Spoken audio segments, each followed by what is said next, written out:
أعوذ بالله من الشيطان الرجيم.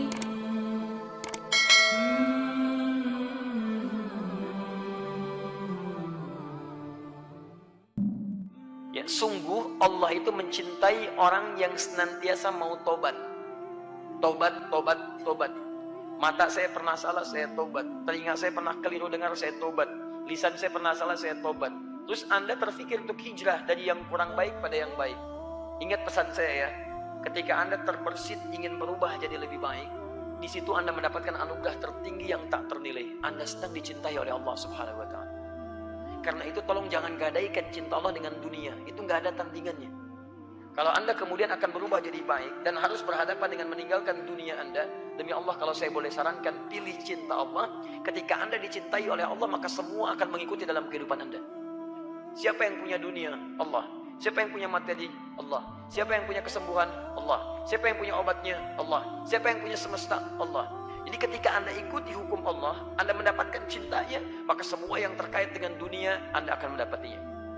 Tapi kalau Anda pilih dunia, maka dunia jadi besar di hadapan Anda, cinta Allah akan jauh dari Anda. Demi Allah saya katakan, saya beri rumus cepat ya, ini rahasia kedua yang saya sampaikan di antara kita saja. Lihat baik-baik. Orang tobat, ciri pertamanya istighfar.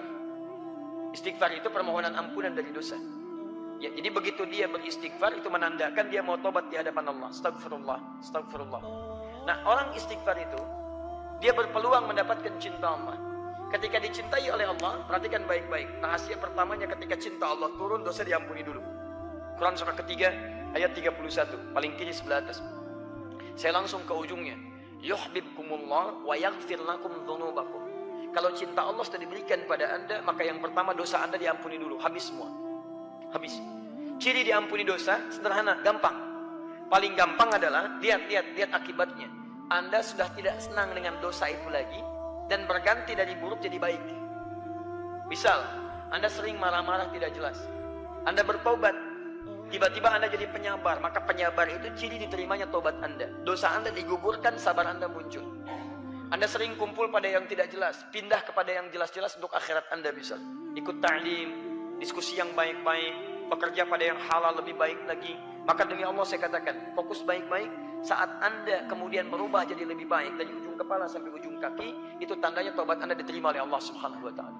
Dan dosa Anda sudah digugurkan. Jadi kalau sudah digugurkan, Anda jangan diulangi lagi. Hati-hati betul. Nah, kalau sudah seperti itu, ujian pertama Anda mesti berpisah dengan yang dulu-dulu. Nanti setelah dekat dengan Allah, maka Allah akan turunkan rahmat lebih luas daripada sebelumnya. Inilah yang menyebabkan Nabi Nuh alaihissalam, bukan di surah Nuh, dari ayat 10 sampai ayat 13-nya, sering meminta umatnya untuk istighfar, tobat, tobat, tobat. Ketika tobat, lihat ayatnya. Faqultu astaghfiru rabbakum innahu kana ghaffara. Aku sering katakan pada umatku, cepat istighfar, tobat, tobat, tobat. Karena Allah itu pasti akan menjemput orang tobat. Jadi kalau seseorang kembali kepada Allah, itu ditunggu itu. Bahkan hadis kursinya jelas, hadis kursinya. Kamu datang merangkak, aku datang dengan berjalan. Kamu berjalan, aku datang dengan berlari. Jangan dibayangkan keadaannya. Maksud ini kalimat mubalaghah untuk menunjukkan cepat. Dia Allah itu paling cepat merespon orang tobat. Cepat, lebih daripada apa yang Anda bayangkan. Yang paling menarik, teruskan ayat. Faqultu astaghfiru rabbakum innahu kana ghaffara yursilis samaa'a 'alaikum midrara. Kalau sudah tobat diampuni, terima, dosa diampuni, maka Allah akan mencurahkan rahmatnya dari langit kepada Anda. Wa yumdidkum bi amwalin. Kalau rahmat turun dari langit, maka harta Anda akan diluaskan oleh Allah Subhanahu wa Ta'ala. Kalau yang menyampaikan adi hidayat, Anda boleh ragu, tinggalkan. Tapi kalau yang menyampaikan Allah, maka hukum berlaku. La raiba fi. Dzalikal kitabu la raiba fi. Jangan pernah Anda ragukan janji Allah Subhanahu wa Ta'ala. Quran surah 3 ayat 9. Innallaha la yukhliful mi'ad. Allah enggak mungkin, mustahil mengingkari janjinya. Allah yang janji pada kita. Kata Allah, kamu tobat, saya curahkan rahmat dari langit. Begitu rahmat turun, rahmat kan 3 bentuknya. Pertama, solusi dari masalah. Quran surah kedua Al-Baqarah ayat 155 sampai 157. Masalahnya di 155, sabarnya 156, rahmatnya 157. Paling kiri sebelah atas. Ulaika alaihim salawatun min rabbihim wa rahmah. Ada hamba Allah yang ketika mendapatkan ujian, masalah dalam hidup, diberikan rahmat oleh Allah. Ketika rahmat turun, wa ulaika humul muhtadun. Mereka mendapatkan solusi dari masalahnya, selesai urusannya. Bahkan ada orang yang belum dapat masalah, sudah selesai masalahnya. Bukan gak punya masalah, tapi masalahnya diringankan oleh Allah. Sama-sama dapat, dan masalahnya serupa. Orang ini punya masalah, dia punya masalah. Bisa orang itu larut dalam kesedihan, orang ini santai aja. Silakan cek. Dan banyak hamba-hamba Allah subhanahu wa ta'ala, bukan gak punya masalah, tapi masalahnya banyak, cuma diringankan oleh Allah. Silakan lihat para ustaz, masalahnya lebih banyak daripada antum. Tuh, masalah semua tuh pertanyaan. Masalah punya antum yang mikirin ustaz. Dia itu luar biasa gitu kan. Tapi lihat yang lain-lain, Masya Allah. Demi Allah saya katakan, Anda mendapatkan ini rahmat turun. Kedua, ampunan dari semua dosa yang berlebih. Quran surah ke-39 ayat 53. Qul ya ibadiyalladzina asrafu ala anfusihim la taqnatu min rahmatillah. Kalau Anda pernah berbuat dosa, maaf ya, sepenuh langit, bahkan memenuhi bumi, daratan lautannya, darat laut bahkan udaranya. Demi Allah saya katakan, nyawa belum sampai ke kerongkongan, ada peluang Anda berubah jadi hamba terbaik di hadapan Allah Subhanahu wa taala. Tinggalkan yang buruk, Anda akan diangkat. Bukankah Anda sering mendengar ada orang ahli surga di lisan Nabi dijamin tanpa hisab? Coba cek latar belakang mereka. Bukankah mereka pernah berbuat salah? Teman-teman, tidak ada yang sempurna. Hei Anda yang pernah mabuk, dulu sahabat Nabi ada yang pernah mabuk, namanya Umar, 5 kali dalam sehari. Anda nggak seperti itu, dan jangan pernah bersaing, Anda kalah. Demi Allah saya katakan, tapi dia bisa memilih untuk meninggalkan masa lalunya, membuka lembaran barunya. Ketika dibuka dia masuk Islam dan baik keislamannya, hasuna islamu. Perhatikan bagaimana Allah mengangkat derajatnya. Demi Allah saya katakan, dosanya diampuni oleh Allah. Dijadikan jadi sahabat terbaik. Meninggalnya dikubur di samping Nabi. Pernah jadi khalifah, jabatan tertinggi. Dan surganya kata Nabi, masuk surga tanpa hisab. Kurang apa lagi? Luar biasa. Pernah ada pembunuh 100 orang. Bunuh 100 orang. Bertobat dia cuma datang ke majelis ilmu. Di tengah jalan tobat. Begitu tobat meninggal dunia, Masya Allah, turun langsung kalimat dakhalal jannah. Langkahnya menggugurkan dosanya ketika bertobat, setiap depaknya dihitung sebagai pahala. Ketika dosanya gugur, pahalanya muncul, apa yang terjadi? Dakhalal jannah, masuk surga, padahal pernah bunuh 100 orang. Siapa yang pernah bunuh 1 orang aja di sini? Boleh angkat tangan. Betul, saya minta polisi langsung ambil. Ya, supaya dikoreksi keadaan dirinya dengan pesantren sebentar gitu kan. Tapi teman-teman sekalian, alhamdulillah. Jadi 3, rahmat itu bisa berarti curahan dunia dan akhirat. Dunia dan akhirat. Itu dunia disebut Rahman, akhirat disebut dengan Rahim.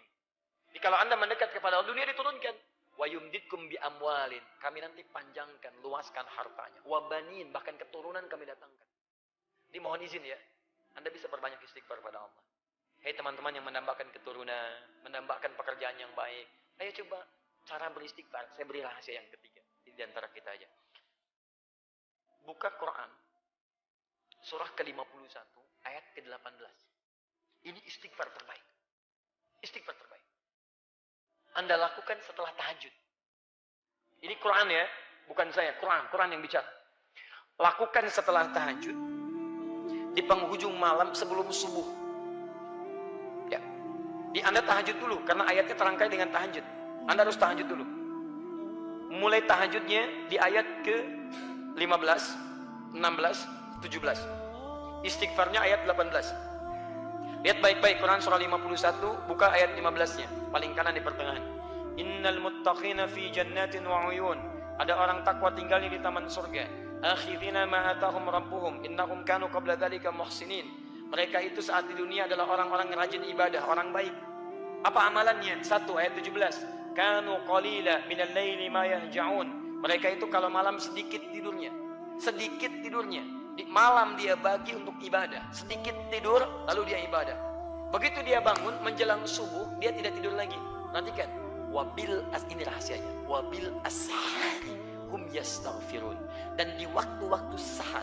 Sahar itu sekitar 15-20 menit sebelum subuh. Anda duduk. Hum yastaghfirun. Mereka istighfar kepada Allah. Istighfar. Hum itu bentuk jamak mereka. Bukan aib antum duduk dengan keluarga di rumah. Suami istri tahajud terus duduk di satu ruangan yang sama dan mulai beristighfar kepada Allah. Mulai dengan suaminya, ya Allah, ampuni dosa saya ya Allah. Maafkan papa kalau selama ini belum jadi suami yang baik. Ya, adik-adik, anak-anak, mohon maaf kalau selama ini papa belum memberikan yang terbaik untuk kalian. Belum mendapatkan ridha Allah untuk merawat kalian. Ya Allah, ampuni saya ya Allah. Istrinya menyambut, Pak, mama juga mohon maaf kalau selama ini belum jadi istri yang baik. Sering kadang-kadang melanggar ketentuan, tidak baik membicarakan pada yang buruk. Anak-anak mohon maafkan mama. Kalau malam ini jadi malam terakhir dan kita tidak berjumpa, mohon semoga Allah ampuni dosa mama. Astagfirullah. Anaknya berkata sampai si bungsu berkata, "Mama, maafkan Anda. Sampai hari ini masih sibuk dengan dunia, belum mampu menghafal Quran, belum bisa memberikan mahkota." Kemudian mereka semua beristighfar kepada Allah. "Ya Allah, ampuni dosa kami ya Allah. Astagfirullahaladzim. Astagfirullahaladzim." Demi Allah saya katakan, rahmat Allah akan diturunkan di keluarga itu. Akan diturunkan di situ. Begitu turun, wa yumdidkum bi amwalin wa banina. Setelah itu, Masya Allah, turun, hadir kenikmatan dalam hidup Anda. Minimal, rumah tangga Anda akan tenang, teman-teman. Itu kan dari Quran, apa tenang gak? Saya tanya pada Anda, tenang gak mengerjakan sekali aja? Kalau Anda ingin merasakan nikmatnya, malam ini Anda bangun tahajud. Sebelum subuh Anda lakukan apa yang tadi saya sampaikan. Demi Allah saya katakan, akan ada ketenangan luar biasa dalam rumah tangga. Bedakan rasanya, rasakan bedanya, dan pasti akan terasa. Akan lain keadaan kita. Silahkan cek. Ya. Ajak suami, Bu. Ya. Walaupun belum paham, pelan-pelan bangun. Ya. Mulai dari ibu. Kalau suami kan pemimpin. Pemimpin tidak menerima saran, menerima masukan. Ya. Ibu masukkan, hadirkan kebaikan. Pak, mohon maafkan Mama. Mama banyak salahnya. Emang. Bisa gitu ya. Tapi gak apa-apa. Gak apa-apa. Awal-awal begitu. Nanti lama-lama ikut.